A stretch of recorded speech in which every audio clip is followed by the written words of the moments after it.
Bonjour, bon lundi à tous et bienvenue dans Bonjour chez vous. J'espère que vous êtes en forme, que vous avez passé un bon week-end et que tout va bien pour vous.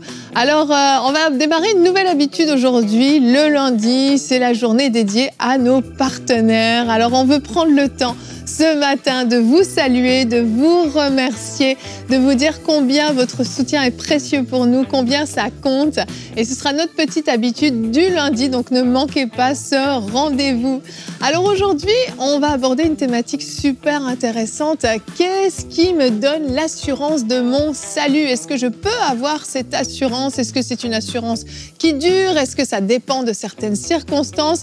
On va parler également de toutes ces condamnations qui viennent dans nos têtes par moment. Et je suis en très bonne compagnie avec mes chères amies Aurélie et Nadine. Salut les filles! Hello Evelyne, hello Aurélie. Vous allez bien? Très bien, toi? Oui, Super bien. on est rempli d'assurance ce matin.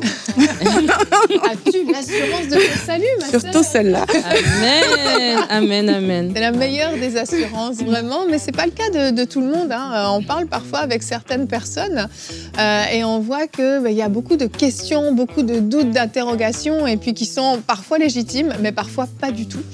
Et Nadine, aujourd'hui, tu vas être notre experte. Tu vas nous expliquer ce que signifie ce verset de Romains 8.1. Il n'y a plus de condamnation pour ceux qui sont unis à Jésus-Christ. Oui, on va regarder pourquoi l'apôtre Paul a pu dire cela et qu'est-ce que ça veut dire pour nous, comment nous aussi nous pouvons dire il n'y a plus de condamnation pour moi alors que je suis en Jésus-Christ. Exact. Docteur Nadine. T'as vu, hein? J'ai sorti ma veste. Et ta tablette. Et ma tablette.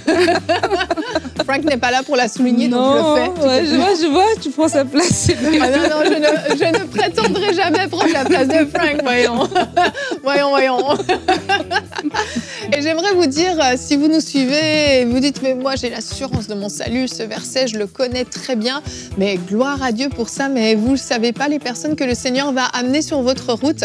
Et parfois, c'est très facile de savoir quelque chose pour nous-mêmes, mais d'être capable de l'expliquer à d'autres, c'est beaucoup plus compliqué. Et je pense que vous pouvez récupérer quelques clés dans cette émission, donc n'hésitez pas à prendre des notes dans le cadre de votre église locale ou dans votre quotidien. Si vous accompagnez des personnes, eh bien, ce genre de conseils pourrait très certainement être utile. Allez Aurélie, on commence avec toi, avec notre pensée du jour.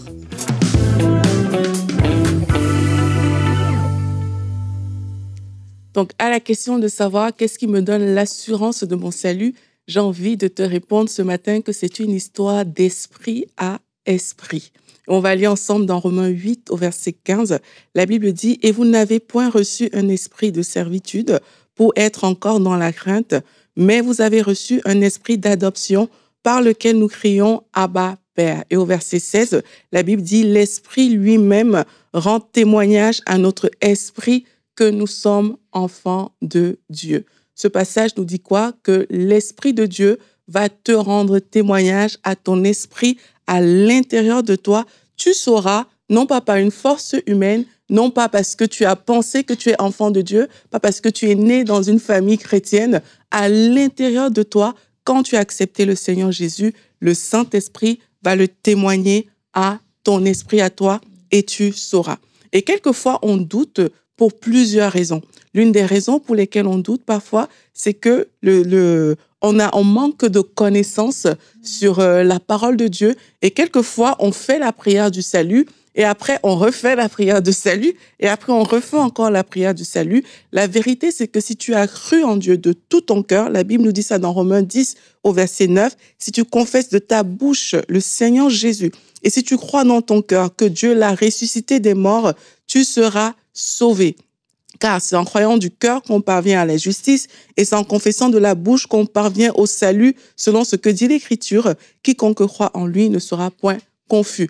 Donc la Bible nous dit ici que si tu as reconnu que Jésus-Christ est ton sauveur, c'est-à-dire qu'il est mort à la croix pour toi, ressuscité pour toi et qu'il viendra te chercher, si tu reconnais cette vérité et si tu reconnais qu'il est ton Seigneur, c'est-à-dire que tu lui as confié ta vie, qu'à partir d'aujourd'hui, tu veux que ce soit lui qui te dirige, que ce soit lui qui te porte, tu marches d'après sa parole. La Bible dit que si tu reconnais ces deux choses, tu es enfant de Dieu. Et la Bible nous explique même que c'est un pouvoir. On a reçu le pouvoir de devenir enfant de Dieu. Donc, si tu as fait ça de tout ton cœur, tu es sauvé. Ce n'est pas parce que tu commets peut-être certaines erreurs encore que ça veut dire que tu n'es pas sauvé. Si tu l'as fait, sache que tu es sauvé.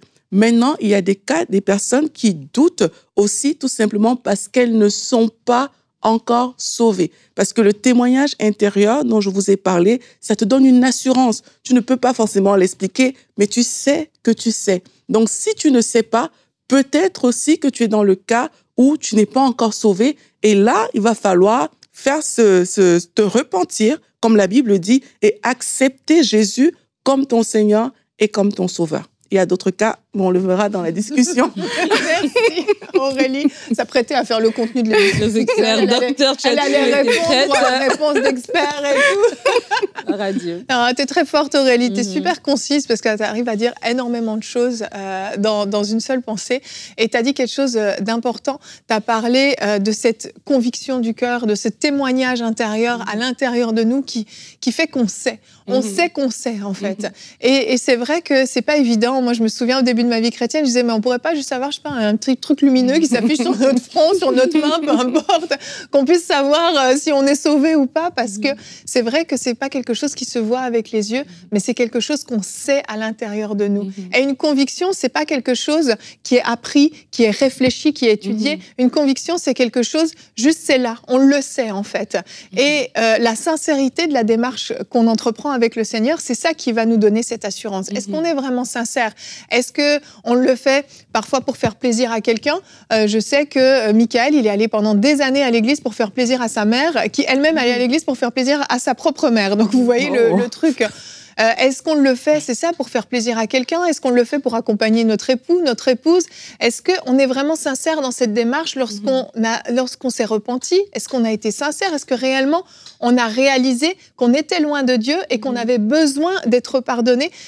Tout ça doit être sincère, parce que sinon, c'est juste quelque chose qu'on a fait de manière intellectuelle, parce qu'on s'est dit que ce serait peut-être une bonne chose, puis qu'on a voulu essayer quelque chose, mais il faut être sincère.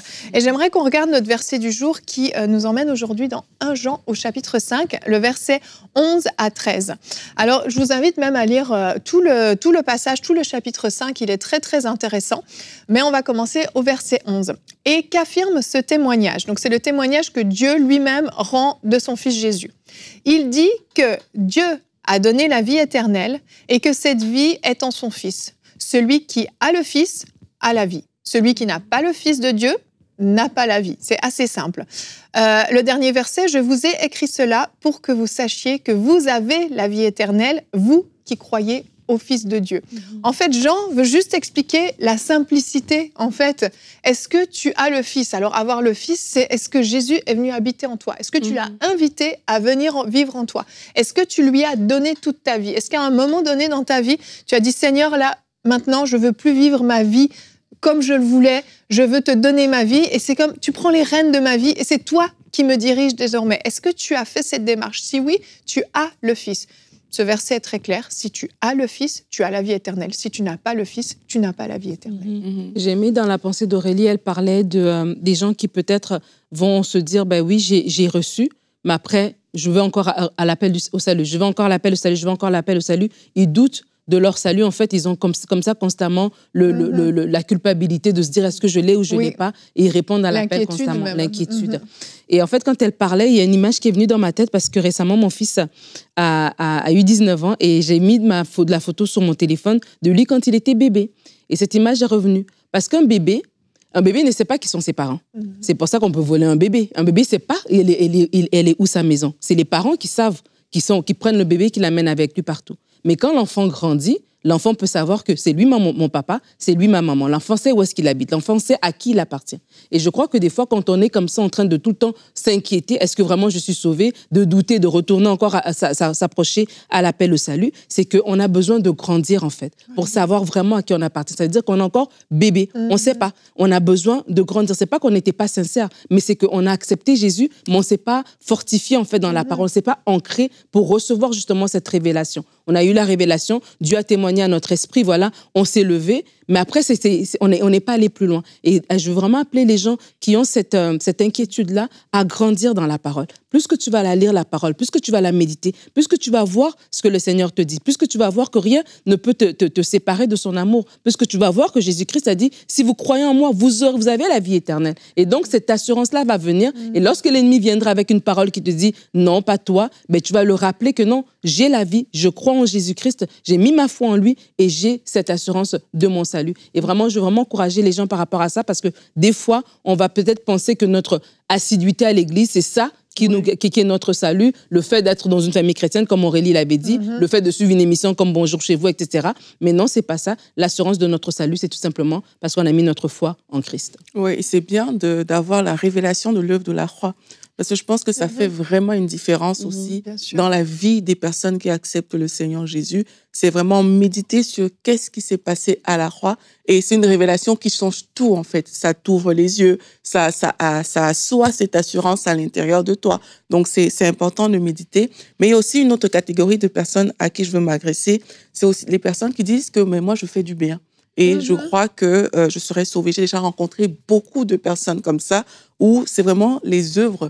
Ils pensent qu'ils seront sauvés parce qu'ils font des œuvres. Ils disent, mais moi, je suis bien, mais de toute façon, vous qui partez à l'église, là, vous êtes souvent méchants, des choses comme ça. Et ils imaginent que le salut vient parce que j'aurais peut-être fait plus de bien. À la fin, on va faire une différence. On va voir le bien que j'ai fait, on va voir le mal. Et puis, on va voir que le bien a dominé. Et c'est ça qui va me donner l'accès au salut. Mais c'est faux. On a l'accès au salut, c'est pas parce qu'on a fait le bien, c'est parce que Jésus-Christ a donné sa vie pour nous sauver. Et on a accepté ce que Jésus-Christ a fait pour nous. Et c'est cet échange divin qui produit le salut. Donc, il faut aussi faire attention à ces choses-là, parce que je sais qu'il y a beaucoup de personnes qui croient que c'est par les œuvres, parce qu'elles se sont bien comportées sur la terre, qu'elles sont sauvées. Mais ce n'est pas vrai. On est sauvés par la foi en Jésus-Christ. Et la foi en Jésus-Christ, c'est accepter ce qu'il a fait à la croix et vraiment reconnaître que Jésus, en fait, tu es mort pour moi, justement parce que je ne suis pas capable de faire du bien. Tu es mort pour moi et tu as payé ce prix de ma condamnation à ma place. Et maintenant, en retour, tu m'as donné la vie éternelle. Exact. Donc, faisons vraiment attention à ça. Je trouve que ça fait quand même une différence. Oui.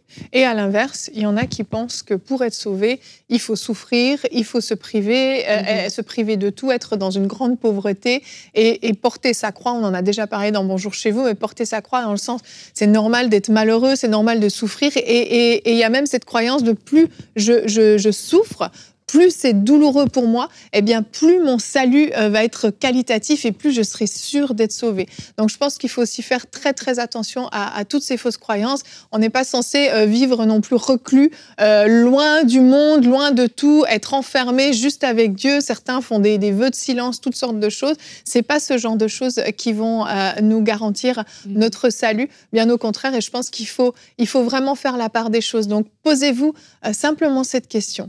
Est-ce que j'ai l'assurance du salut aujourd'hui? Si demain, je traverse la rue, une voiture me renverse, je décède sur le coup, est-ce que je suis sauvée? Est-ce que je vais passer l'éternité avec Dieu ou non?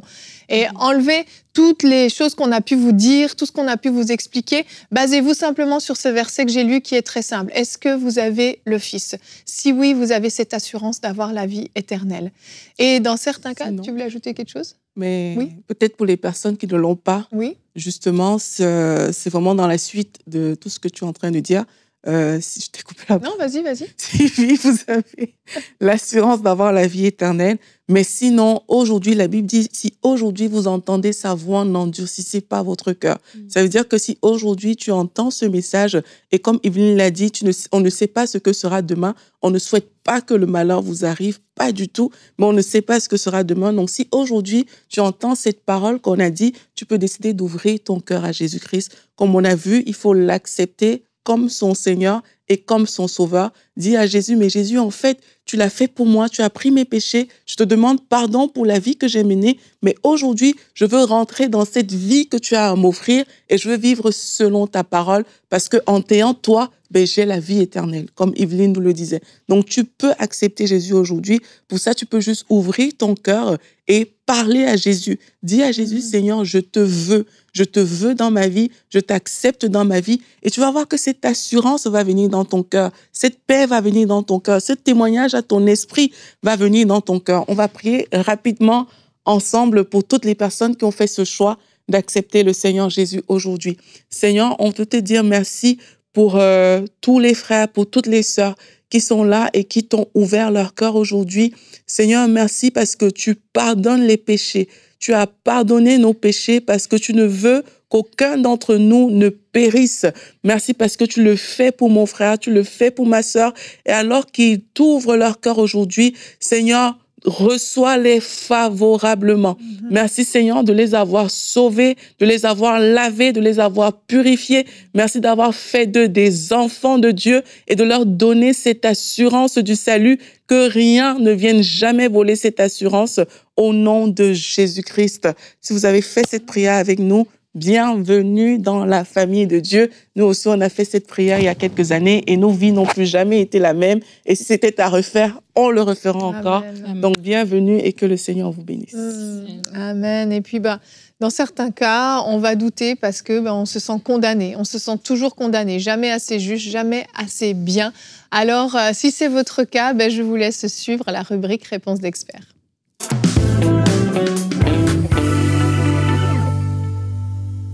Alors aujourd'hui, on va répondre à la question: que signifie le verset de Romains 8.1 ? Il n'y a plus de condamnation pour ceux qui sont unis à Jésus-Christ. On va lire ensemble pour mettre en contexte à partir du chapitre 7, les versets 20. Je vais lire dans la version Summer. Donc Romains 7, versets 20 à 25, la Bible dit: « Si donc je fais ce que je ne veux pas, ce n'est plus moi qui le fais, mais c'est le péché qui habite en moi. Lorsque je veux faire le bien, je découvre cette loi. C'est le mal qui est à ma portée. Dans mon être intérieur, je prends plaisir à la loi de Dieu, mais je vois bien qu'une autre loi est à l'œuvre dans tout mon être. Elle combat la loi qu'appouvre ma raison et elle fait de moi le prisonnier de la loi du péché qui agit dans mes membres. Malheureux que je suis, qui me délivrera de ce corps voué à la mort? Dieu soit loué, c'est par Jésus-Christ notre Seigneur. » En résumé, moi-même, je suis par la raison au service de la loi de Dieu, mais je suis, dans ce que je vis concrètement, esclave de la loi du péché. Romains 8, à partir du verset 1 et 2, ça dit: « Donc maintenant, il n'y a plus de condamnation pour ceux qui sont unis à Jésus-Christ, car la loi de l'Esprit qui nous donne la vie dans l'union avec Jésus-Christ t'a libéré de la loi du péché et de la mort. » Alors, pour comprendre tout cela, il faut comprendre la parole, en fait. Il faut comprendre, la Bible. Les points importants qu'on doit savoir en tant qu'enfant de Dieu, c'est que, Dieu a créé l'homme et la femme. Lorsqu'il les a créés, il les a placés dans le jardin pour se multiplier, dominer, assujettir, etc. Le serpent est venu, le serpent les a tentés, et l'homme et la femme ont péché dans le jardin, et par leur péché, le péché est entré dans chacun de nous. En fait, la nature humaine est devenue pécheresse. Ça veut dire quoi? Ça veut dire que spirituellement, on est mort, on est séparé de Dieu. Romains 5, au verset 12, nous dit: « Par un seul homme, le péché est entré dans le monde, et par le péché, la mort. Ainsi, la mort a atteint tous les hommes, parce que tous ont péché. » Donc, on est spirituellement mort, séparé de Dieu. Mais la bonne nouvelle, Dieu, le Fils, Jésus-Christ, est venu sur terre. Dieu s'est fait chair pour nous racheter de la condamnation que nous garantissait le péché, en fait. Romains 3, 23, tous ont péché et sont privés de la gloire de Dieu. Donc, par la mort de Jésus et sa résurrection, parce que Christ n'est pas resté dans le tombeau, il est ressuscité. Par sa mort et sa résurrection, Jésus-Christ nous a rachetés. La Bible nous dit dans Colossiens 2, verset 14, « Il a effacé l'acte dont les ordonnances nous condamnaient et qui subsistait contre nous. Il l'a détruit en la clouant à la croix. » Donc, essentiellement, ici dans Romains 8, au verset 1, Paul nous rassure que même si nous sommes sur terre et que même si on est dans un corps de péché, où la loi du péché veut nous tenter, veut nous amener à faire certaines choses, parce que nous avons mis notre foi en Jésus-Christ, nous appartenons à Christ, la grâce de Dieu est en notre faveur et Christ nous justifie. Donc, on n'est plus dominé par cette loi du péché. Notre foi en Christ nous garantit justement, nous libère et nous enlève cette condamnation que l'ennemi pourrait venir mettre sur nous. Donc, lorsque vous êtes en Jésus-Christ, il n'y a plus de condamnation pour vous. Vous pouvez mettre votre foi en Jésus. Ça veut dire quoi, mettre sa foi en Jésus? Ça veut dire que reconnaître, comme il nous l'a été dit tout à l'heure, qu'il est notre sauveur, que par nous-mêmes, on ne pouvait pas se sauver nous-mêmes, qu'il a dû venir mourir à la croix pour nous. Et non seulement mettre sa foi, c'est reconnaître qu'il est notre sauveur, mais c'est l'accepter aussi comme un Seigneur. Ça veut dire soumettre notre vie, marcher selon ce que sa parole veut, etc., pour nous mettre sur lui, pour être en communion avec lui. Et alors qu'on appartient à Christ, l'ennemi ne peut pas venir nous condamner, en fait. Il ne peut pas nous rappeler nos péchés passés, il ne peut pas nous rappeler nos péchés présents. Il n'a aucune porte d'entrée dans nos vies parce qu'on est caché en Christ, on appartient à Christ, c'est plus nous qui vivons, c'est Christ qui vit en nous. Et à partir du verset 8, vous allez voir justement que dans le verset 8, Paul va continuer à parler de la loi de l'esprit maintenant, comme Aurélie avait dit tout à l'heure dans ce verset, que l'esprit témoigne à notre esprit, de comment on vit par l'esprit, comment l'esprit de Dieu en nous, voilà, nous libère, nous amène cette liberté et après nous permet même d'agir d'une manière, voilà, qui n'est plus soumise au péché. On n'est plus, le péché n'a plus d'emprise sur nous et vraiment on le comprend à partir de ce verset-là. Et j'aimerais terminer cette petite rubrique en vous amenant à méditer sur des versets clés parce qu'on a parlé tout à l'heure que certaines personnes, l'émission est sur l'assurance. Donc des fois, on n'a pas l'assurance, en fait, on n'est pas sûr de notre position en fait en Jésus-Christ. Et vraiment, alors que tu as cru en Jésus, tu es positionné en Christ. Il n'y a plus de condamnation pour toi, ça doit être une vérité. Et cette vérité, elle ne s'assoit que par la parole de Dieu. Alors, je t'invite vraiment à noter les versets que je vais te donner pour que tu puisses les méditer par la suite. Alors que tu es enfant de Dieu, alors que tu as cru en Jésus, alors que tu es positionné en Christ, tu dois savoir que tu es justifié et tu es déclaré juste. C'est Romains 3, verset 24. Tu es vivant dans Christ Jésus. Romains 6, 11. Tu as la vie éternelle est à toi. Romains 6, 23, à partir du deuxième partie du verset. Alors que tu as cru en Jésus, tu as une nouvelle identité. Éphésiens nous dit que nous sommes gens de la maison de Dieu. Tu appartiens à Jésus-Christ, tu es justifié par lui, il n'y a plus de condamnation pour toi. Ta position en Christ que tu as reçue par le moyen de la foi. Éphésiens nous dit qu'on a été sauvés par la grâce, par le moyen de la foi, c'est pas par nos œuvres. Cette position-là ne peut pas être enlevée. Tu es enfant de Dieu. Lorsque Jésus-Christ est mort à la croix, il a pris notre condamnation, ma condamnation, ta condamnation. Christ l'a pris à la croix. Le châtiment qui devait tomber sur nous, c'est Jésus-Christ qui l'a pris à notre place. 1 Pierre 3, verset 18 nous le dit que Christ aussi a souffert, et ce, une fois pour toutes, pour tous les péchés. Lui, le juste, il a souffert pour des injustes afin de vous conduire à Dieu. Il a souffert une mort humaine, mais il a été rendu à la vie par l'Esprit. Alors que tu as cru en Christ, tu ne peux jamais être séparé de l'amour de Christ. Romains, chapitre 8, encore ce verset, ce chapitre termine par cette déclaration que Paul dit qu'on a l'assurance que ni la mort, ni la vie, voilà, ni les dominations, les anges, ni les choses présentes à venir, ni les puissances, les hauteurs, les profondeurs, rien ne nous séparera de l'amour de Jésus-Christ. Alors, en résumé, alors que tu as mis ta foi en Jésus-Christ, il n'y a aucune condamnation pour toi, mon frère, ma sœur. Satan ne peut pas t'accuser. Il ne peut pas utiliser tes anciens péchés. Il ne peut pas utiliser tes manquements d'aujourd'hui pour te faire douter de ta position en Christ, parce qu'elle ne dépend pas de tes œuvres. Elle dépend de ce que Christ a fait à la croix. À la croix, Christ t'a racheté. Tu es enfant de Dieu. Tu es assis dans les lieux célestes avec lui. Voilà. Amen. Merci, docteur Nadine.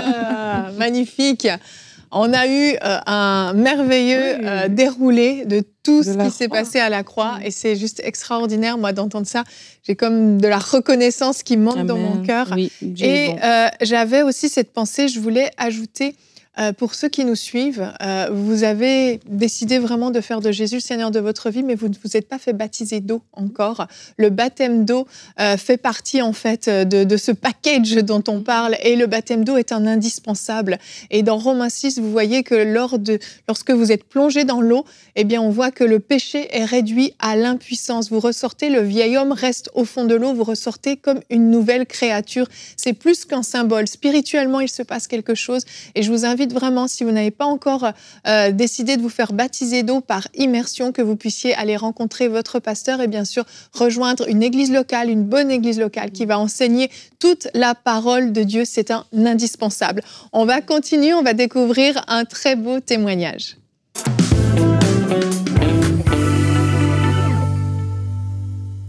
Notre témoignage aujourd'hui, c'est le témoignage de Naomi qui nous écrit de la France.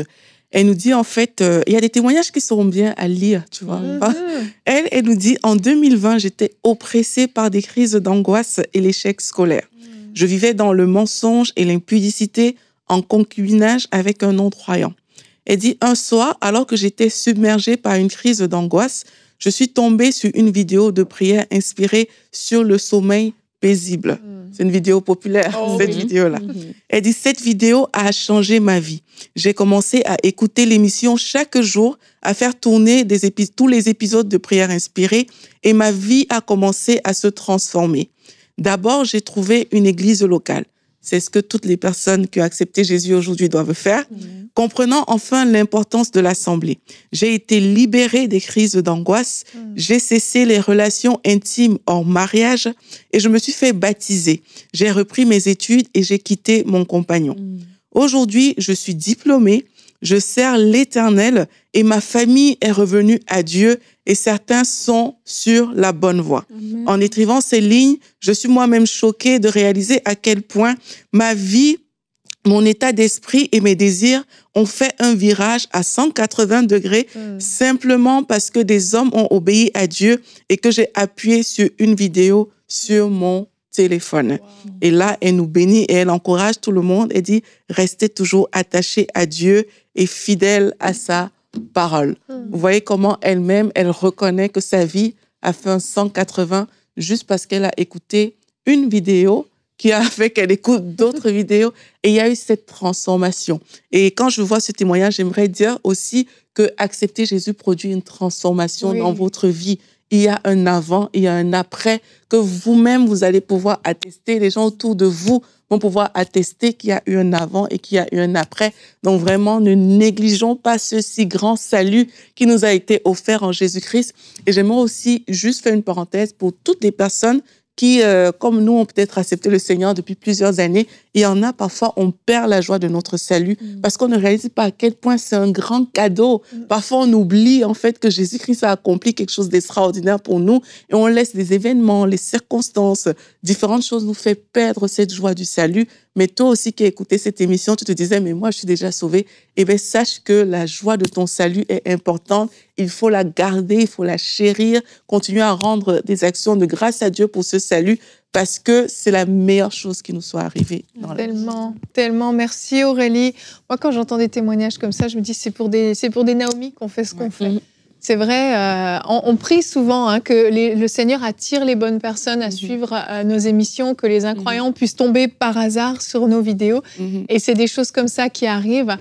Ça réjouit vraiment mon cœur de voir le fruit que ça porte. Vraiment. Et forcément, je suis reconnaissante envers vous, chers partenaires. Je vous l'ai dit, l'émission du lundi vous est dédiée. Et on commence en vous remerciant, mais on termine en vous remerciant. On ne veut pas oublier le sacrifice que vous faites tous les mois, parce que je sais que pour certains, c'est un vrai sacrifice, mais je veux vous dire que le Seigneur voit le sacrifice que vous faites. Et pour des vies comme celle de Naomi, ça vaut la peine. Alors, soyez vous aussi encouragés. Nous sommes encouragés de continuer ce qu'on fait, mais soyez encouragés vous aussi de continuer votre soutien, parce que des Naomi, il y en a beaucoup d'autres.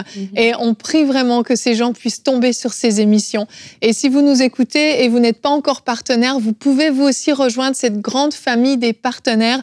Vous le savez, en fin d'année, on avait atteint les 20 000 partenaires. Et puis, on le sait, il y en a qui doivent arrêter leur soutien. Et c'est des choses qu'on comprend tout à fait. Mais on veut vous encourager, si vous nous suivez et vous n'êtes pas encore partenaire, à pouvoir aller sur emcitv.com/don et vous aussi rejoindre cette grande et belle famille des partenaires. Alors, on est déjà arrivé à la fin de cette émission. J'ai l'impression qu'il y aura encore tellement de choses que j'aimerais dire. C'est tellement intéressant de parler du salut. Je trouve que il n'y a jamais de fin à ça. Demain, on va parler d'addiction. Sois libre de cette addiction. On va définir ce qu'est une addiction. On va voir, on parle pas simplement à tous ceux qui ont des addictions plus classiques comme la drogue. On va parler de toutes sortes d'addictions. Et on aura une rubrique conseil du coach de Carlos Catari qui nous dira comment être libéré d'une addiction.